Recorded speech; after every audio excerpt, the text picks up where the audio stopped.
Hello students, आज हम बात करने वाले हैं the fundamental unit of life में नेक्स्ट पार्ट है। वो है जो हमें अगले पार्ट में स्टडी करना है, वो है गोल्जी बॉडी। इसको हम गोल्जी अपरेटस के नाम से भी जानते हैं। तो सबसे पहले गोल्जी बॉडी को डिस्क्राइब करने वाले साइंटिस्ट थे कैमिलो गोल्जी। 1898 में इन्होंने सबसे पहले इसको डिस्क्राइब किया था, और इन्होंने जो टेक्निक यूज़ किया था जिसके थ्रू इसको डिस्क्राइब किया था वो थी ब्लैक रिएक्शन स्टेनिंग टेक्निक। तो जैसे ही इन्होंने इसको स्टेन किया तो वो ब्लैक रिएक्शन देता था, वो था गोल्जी बॉडी। अगर बात करें किसी एनिमल सेल में, तो ये जो गोल्जी बॉडी होते हैं ये न्यूक्लियस के नियर में अवेलेबल होते हैं, जबकि अगर हम प्लांट सेल में बात करें तो ये साइटोप्लाज्म में जो होते हैं वो स्कैटर्ड होते हैं प्लांट सेल में। और प्लांट सेल में हम जो गोल्जी के लिए नाम देते हैं डिक्टियोसोम, ये इम्पॉर्टेंट है, यहाँ हम इसको डिक्टियोसोम नाम देते हैं। और अगर हम बोलें इनके शेप जो होता है वो उनकी फंक्शनिंग स्टेट के ऊपर डिपेंड करता है। जनरली जो इनका शेप होता है वो प्लियोमॉर्फिक होता है, ये वेरिड शेप रखते हैं अपने में गोल्जी। गोल्जी में अगर हम बात करें तो एक होती है फॉर्मिंग फेज और एक होती है मैच्योरिंग फेज। मैच्योरिंग फेज से वैक्यूल्स फॉर्म होते हैं और यहाँ पर छोटे जो पार्ट अवेलेबल होते हैं जैसे कि जिनको हम बोलते हैं cisternae, these are called cisternae. और इनके ऊपर ये मेम्ब्रेनस स्ट्रक्चर होते हैं जो कि सिंगल मेम्ब्रेन बाउंड स्ट्रक्चर्स होते हैं। देन अगर हम गोल्जी बॉडी की बात करें तो इनका जो सरफेस जो है वो स्मूथ होता है, ये स्मूथ होते हैं, फ्लैटेंड सिस्टर्नी प्रेजेंस होते हैं और इनमें वेसिकल्स होते हैं। तो इतने पार्ट्स से मिलके ये बनती है। तो जनरली जो गोल्जी बॉडी होती हैं वो नियर टू एंडोप्लाज्मिक रेटिकुलम भी होते हैं, क्योंकि ये आपस में एक दूसरे से कम्युनिकेशन करते हैं। और इन गोल्जी बॉडी और एंडोप्लाज्मिक रेटिकुलम के बीच में ट्रैफिक सिस्टम चलता रहता है।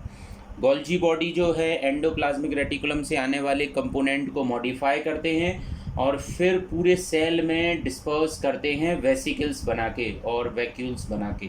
देन इस तरीके से अगर हम बात करें तो गोल्जी बॉडी जो हैं ये एक मेम्ब्रेन सिस्टम कहलाते हैं, और सेल के अंदर ये जो हैं ये उसका एक तरीके से बात करें तो ये सेल ऑर्गेनली तो हैं ही, और ये एक मेम्ब्रेनस सिस्टम भी बनाते हैं सेल के अंदर।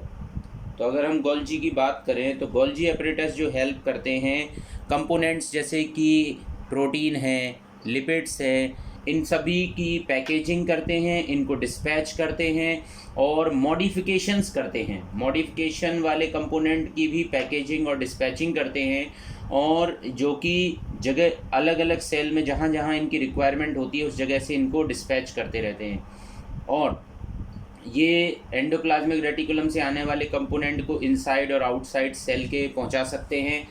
तो ये एक तरीके से ट्रैफिक सिस्टम मेंटेन करते हैं सेल का। और जो भी प्रोटीन और लिपिड है, अगर इसका ग्लाइकोसाइलेशन होना है, मतलब किसी प्रोटीन या लिपिड के ऊपर अगर शुगर का एडिशन होना है तो वो गोल्जी बॉडी के अंदर होता है। मतलब गोल्जी के अंदर ऐसे स्पेसिफाइड एंजाइम्स होते हैं और कुछ स्पेशल शुगर्स की प्रेजेंस होती है जो इनको प्रोटीन और लिपिड को ग्लाइकोसाइलेशन करने में हेल्प करती है। देन ग्लाइकोसाइलेशन मीन्स शुगर का एडिशन। इसके अलावा जो मेच्योर साइड होती है, जो मेच्योरिंग फेज होती है, उस तरफ से ये लाइसोसोम बनाने में भी हेल्प करते हैं। देन फंक्शन की बात करें तो ये स्टोरेज भी हैं, मॉडिफिकेशन भी करते हैं, शुगर का एडिशन करते हैं, repair and synthesis of cell membrane में भी इनका क्रूशियल रोल होता है। तो this is about Golgi body. Then ये लाइसोसोम्स भी बनाते हैं, प्रोटीन और एंजाइम भी इनके अंदर स्टोर्ड होते हैं, जिससे जो है लाइसोसोम बनाने में इजी होता है। इस तरीके से हम इनके बारे में बात करते हैं। Then next cell organelle is mitochondria. Mitochondria हम जानते हैं ये power house of the cell कहलाता है। इसको सबसे पहले ऑब्जर्व किया था अल्टमान ने, और लेटर इसको और डिस्क्राइब किया था कॉलिकर ने। माइटोकॉन्ड्रिया का नाम दिया था बेंडा ने। और जो माइटोकॉन्ड्रिया है वो एक रॉड शेप स्ट्रक्चर रखता है, डबल मेम्ब्रेनस स्ट्रक्चर है, आउटर मेम्ब्रेन इनर मेम्ब्रेन होती है, ऑर्गेनली है, पावर हाउस ऑफ सेल कहलाता है, क्योंकि ये अपने अंदर जो मैट्रिक्स है उसमें और इसकी सेल मेम्ब्रेन में कुछ स्पेशल एटीपी सिंथेज एंजाइम की प्रेजेंस होती है, जो कि एटीपी का सिंथेसिस करने में हेल्प करता है। इस वजह से हम इसको power house of the cell बोलते हैं। तो ये main site of ATP generation है। एयरोबिक रेस्पिरेशन में पार्टिसिपेट करती है।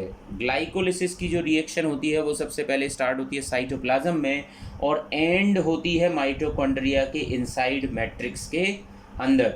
तो इसमें ये एयरोबिक रेस्पिरेशन में पार्टिसिपेट करता है और इसके अंदर मैट्रिक्स में एक स्पेशल साइकिल होती है जिसको हम बोलते हैं क्रेब्स साइकिल। यहाँ पर होती है क्रेब्स साइकिल। तो क्रेब्स साइकिल में ही जो रेस्पिरेशन में निकलने वाली CO2 है वो इसी क्रेब्स साइकिल में जो है जनरेट होती है। तो यहाँ पर ऑक्सीजन का यूटिलाइजेशन होता है by the help of oxygen. तो अगर हम स्ट्रक्चर की बात करें तो ये है आउटर मेम्ब्रेन। आउटर मेम्ब्रेन पर कुछ स्पेसिफिक प्रोटीन्स होते हैं जो कि कहलाते हैं पोरेंस, और इनसे कंपोनेंट जो है अंदर बाहर हो सकते हैं सेल से। बट जो इनर मेम्ब्रेन होती है जो कि फोल्डिंग लिए हो रहती है, इनकी फोल्डिंग्स को हम बोलते हैं क्रिस्टी। देन इस फोल्डिंग में जो है ये सिलेक्टिवली परमिएबल मेम्ब्रेन होती है और यहाँ पर जो है एक इलेक्ट्रॉन ट्रांसपोर्ट चेन को परफॉर्म करने के लिए कई सारे कॉम्प्लेक्स सिस्टम होते हैं। और इसकी मैट्रिक्स के अंदर की बात करें तो मैट्रिक्स में डीएनए होता है जो कि डबल स्ट्रैंडेड सर्कुलर डीएनए होता है। इसमें खुद के सेल्फ के आरएनए होते हैं, सेल्फ के राइबोसोम होते हैं, 70S काइंड ऑफ राइबोसोम की प्रेजेंस होती है। इसकी मैट्रिक्स में बहुत सारे एंजाइम और लिपिड होते हैं और जो एंजाइम होते हैं वो क्रेब्स साइकिल को चलाने के लिए रिस्पॉन्सिबल होते हैं। देन इसकी इनर मेम्ब्रेन में इलेक्ट्रॉन ट्रांसपोर्ट चेन होती है, ये आपको बात याद रखना है। और इसकी इनर मेम्ब्रेन में ही ऑक्सीजोम्स की प्रेजेंस होती है। और अगर हम बात करें ये जो ऑर्गेनेली है ये अपने आप में सेमी ऑटोनोमस है और सेल्फ रेप्लिकेटिंग है। सेमी ऑटोनोमस से मीनिंग ये है कि इसका सेल्फ का डीएनए है, आरएनए है, खुद के राइबोसोम है। तो ये बहुत कुछ अपने आप में सेल्फ डिपेंडेंट ऑर्गेनेली है, बट इसको साइटोप्लाज्म पर डिपेंडेंसी होती है। देन इसीलिए हम इसको सेमी ऑटोनोमस का टर्म दे रहे हैं। तो इस तरीके से माइटोकॉन्ड्रिया जो है वो बहुत सारे फंक्शंस परफॉर्म कराता है। ये अपने में एडिनोसिन ट्राइफॉस्फेट बनाता है जो कि सेल की एनर्जी करेंसी भी कहलाती है। इस तरीके से ये बन जाता है सेल्फ रेप्लिकेटिंग सेल ऑर्गेनेली और सेमी ऑटोनोमस। देन अगला सेल ऑर्गेनेली की बात करें जो कि प्लांट में अवेलेबल होते हैं, कुछ प्रोटिस्ट में अवेलेबल होते हैं, जिनको हम बोलते हैं प्लास्टिड्स। प्लास्टिड जो है, प्लास्टिड को अगर हम बात करें तो इसका जो टर्म दिया था वो दिया था हैकेल ने 1866 में। और ये सभी प्लांट सेल में और प्रोटिस्ट में मिल सकते हैं, बट प्रोटिस्ट जो है वो लिमिटेड हैं, कुछ में ही मिलते हैं ये। देन अगर हम बात करें तो प्लास्टिड भी एक डबल मेम्ब्रेनस हैं, जैसे माइटोकॉन्ड्रिया था ये भी डबल मेम्ब्रेनस स्ट्रक्चर अपने में कैरी करते हैं। इनका भी सेल्फ का डीएनए होता है, ये भी सेमी ऑटोनोमस और सेल्फ रेप्लिकेटिंग सेल ऑर्गेनेली हैं।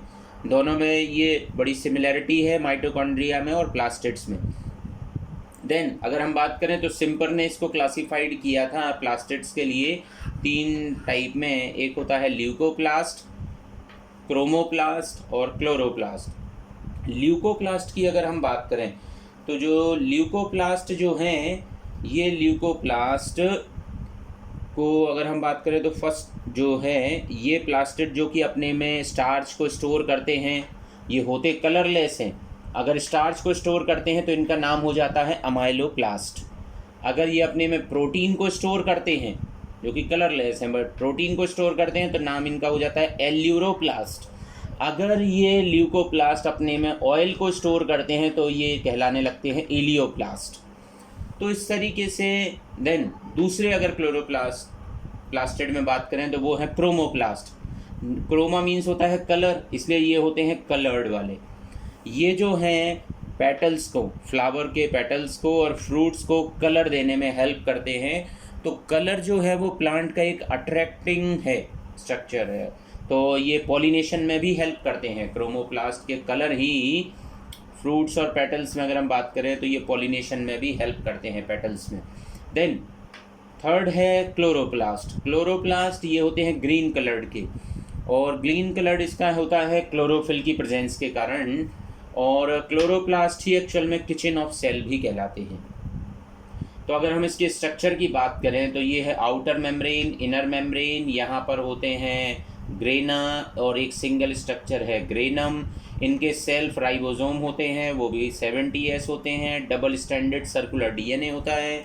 और ये अपने में जो है इनका जो मैट्रिक्स है वो कहलाता है स्ट्रोमा।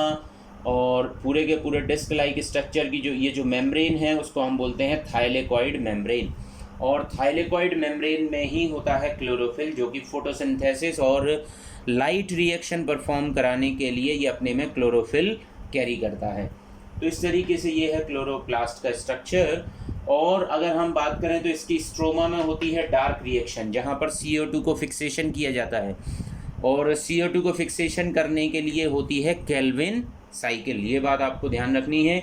यहाँ पर स्ट्रोमा में होती है केल्विन साइकिल, जिसमें CO2 को फिक्स किया जाता है और उसको फिक्स करके बनाया जाता है ग्लूकोज। और जो लाइट रिएक्शन होती है वो होती है थाइलेकॉइड मेम्ब्रेन में, जो कि होती है ग्रेना, मतलब ग्रेना में लाइट रिएक्शन होगी। तो यहाँ पर होंगे फोटो सिस्टम्स, तो इसकी थाइलेकॉइड मेम्ब्रेन में ही होते हैं photo system 1 and photo system 2, जो लाइट को कैप्चर करने के लिए स्पेसिफिक रिएक्शन सेंटर बन जाते हैं। देन तो ग्रेना है, थाइलेकॉइड कैरी करते हैं, इनमें क्लोरोफिल होता है, ये लाइट रिएक्शन की साइट होते हैं, जिसको ग्रीन से रिप्रेजेंट किया गया है यहाँ, ये जो डिस्क लाइक स्ट्रक्चर है। देन अगर हम बात करें रोल, तो जैसा कि हमें समझ में आता है ये किचन ऑफ द सेल तो हैं ही, ये कलर भी देते हैं फ्रूट्स को, फ्लावर को, पॉलिनेशन में हेल्प करते हैं, फूड को स्टोर करते हैं, और फूड जनरली ये स्टोर करते हैं स्टार्च। देन स्टोरेज फूड है, फोटोसिंथेसिस परफॉर्म करते हैं, O2 और CO2 का बैलेंस करने में मदद करते हैं। इसके जो स्ट्रोमा में जो होता है एक स्पेसिफिक एंजाइम होता है जिसका नाम होता है रुबिस्को एंजाइम, जो कि CO2 को फिक्सेशन करने की कैपेबिलिटी भी रखता है और ऑक्सीजन को भी फिक्स करने की कैपेबिलिटी रखता है। सो दिस इज़ अबाउट, इसमें होते हैं रुबिस्को एंजाइम की प्रेजेंस। और रिएक्शन कौन सी होती है यहाँ पर, साइकिल जो परफॉर्म होती है स्ट्रोमा में वो होती है केल्विन साइकिल। तो केल्विन साइकिल को परफॉर्म करने वाले एंजाइम्स भी इसी स्ट्रोमा में होते हैं। देन अब कुछ और छोटे छोटे सेल के कंपोनेंट की अगर हम बात करें तो मेम्ब्रेनस स्ट्रक्चर ये भी हैं, जैसे कि वैक्यूल। वैक्यूल में अगर हम बात करें तो ये यूनी मेम्ब्रेनस सैक होते हैं, जो कि स्टोरेज कर सकते हैं सॉलिड लिक्विड न्यूट्रिएंट्स का। तो बेसिकली जो अगर हम बात करें तो जो सेप वैक्यूल्स होते हैं उनकी मेम्ब्रेन को हम बोलते हैं टोनोप्लास्ट। तो वैक्यूल की मेम्ब्रेन कहलाती है टोनोप्लास्ट। तो on the basis of their functioning अगर हम बात करें तो वैक्यूल 3 टाइप के हो सकते हैं, सेप वैक्यूल, फूड वैक्यूल और contractile vacuole. So what is shape vacuole की अगर हम बात करें तो ये जो वैक्यूल्स होते हैं, ये वैक्यूल फंक्शनिंग में अगर हम बात करें तो ये जो है सेप वैक्यूल, ये अपने में ऑक्सीडेटिव एंजाइम्स भी कैरी करते हैं, जैसे कि पेरोक्सीडेज एंजाइम। मोस्टली ये फाउंड होते हैं लिवर में और किडनी सेल में। तो इनकी बेसिक फंक्शनिंग यही, बहुत सारे इसमें मतलब सॉरी फॉर दिस। एंड ये 3 टाइप के होते हैं। कॉन्ट्रैक्टाइल वैक्यूल आपने सुन रखा होगा। ये कॉन्ट्रैक्टाइल वैक्यूल जो होते हैं ये अमीबा में हैं, ये एक्सपेलिंग आउट करते हैं वाटर का और वेस्ट मटेरियल का। और अगर हम बात करें जो ये अपने में स्टोर कर सकते हैं कुछ प्रोटीन्स का, अमीनो एसिड्स का, शुगर का, ऑर्गेनिक एसिड्स का। और अमीबा अपने वैक्यूल में जो फूड है, जो फूड वैक्यूल की बात कर रहे हैं, अमीबा अपने में फूड को स्टोर कर सकता है अपनी इन वैक्यूल की मदद से। तो कई तरीके के वैक्यूल की प्रेजेंस होती है। और प्लांट में अगर हम बात करें तो वैक्यूल जो होते हैं वो 50 to 90% सेल का वॉल्यूम अपने में कैरी करते हैं। किसमें? प्लांट सेल में। ये सेंट्रली प्लेस्ड होते हैं और जो डेवलप्ड प्लांट सेल होती हैं उनमें ये बहुत ज़्यादा स्पेस एक्वायर करते हैं। और प्लांट में तो ये बहुत सारे कंपोनेंट को स्टोर भी करते हैं, जैसे कि अमीनो एसिड हैं, प्रोटीन हैं, शुगर्स हैं, ऑर्गेनिक एसिड्स हैं। तो इस तरीके से हम बात कर सकते हैं। देन अगर हम बात करें अगला जो एक कंपोनेंट है that is called peroxisome.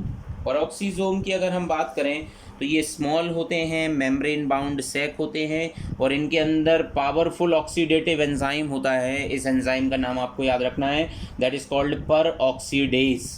Peroxisome, peroxidase. Enzyme की इनमें प्रेजेंस होती है और ये फाउंड होते हैं लिवर एंड किडनी सेल में मोस्टली। देन अगर हम बात करें तो प्लांट में ये फोटो रेस्पिरेशन में हेल्प करते हैं। प्लांट सेल O2 उस समय अपने में कैरी करती है और CO2 को रिलीज़ करती है, तो ये फोटो रेस्पिरेशन परफॉर्म करने में हेल्प करते हैं। कौन? पेरोक्सीजोम। सो पेरोक्सीजोम का एक अपना क्रूशियल रोल है और ये टॉक्सिक सब्सटेंस के रिमूवल में भी ये हेल्प करते हैं। So this is about peroxisome. इसके अलावा भी सेल में कुछ कंपोनेंट होते हैं जिनको कि हम सेल इंक्लूजन्स की कैटेगरी में रखते हैं, जो जनरल अलग हैं। सेल इंक्लूजन्स को हम बोलते हैं, जैसे रिजर्व प्रोडक्ट क्या है प्लांट सेल या किसी भी सेल के अंदर, वो होते हैं कार्बोहाइड्रेट, फैट, ऑयल और प्रोटीन्स। देन अगर हम बात करें, अगर कुछ सिक्रेटरी प्रोडक्ट्स भी सेल के अंदर हो सकते हैं, वो हो सकते हैं कोई पिगमेंट, कुछ हो सकते हैं नेक्टर जो प्लांट में होंगे, कुछ होते हैं एंजाइम। और वेस्ट प्रोडक्ट्स की बात करें तो कुछ होते हैं मिनरल क्रिस्टल्स हो सकते हैं, गम होते हैं, रेजिन्स होते हैं, एल्कलॉइड्स होते हैं। जैसे कि एल्कलॉइड की अगर हम बात करें, जैसे निकोटीन, मॉर्फिन, कुनेन, और अगर हम बात करें टैनिन, एसेंशियल ऑयल, तो ये प्लांट की जो सेल्स के अंदर हो सकते हैं उनको हम सेल इंक्लूजन्स बोलते हैं। So this is about the fundamental unit of cell में जो हम बात कर रहे थे। अभी इसमें जो रिमेनिंग पार्ट है जो कि हम अगले उसमें बात करेंगे, प्लांट सेल, एनिमल सेल के डिफरेंसेस की बात करना है अभी हमें, और बात करनी है सेल डिवीज़न की। So thank you.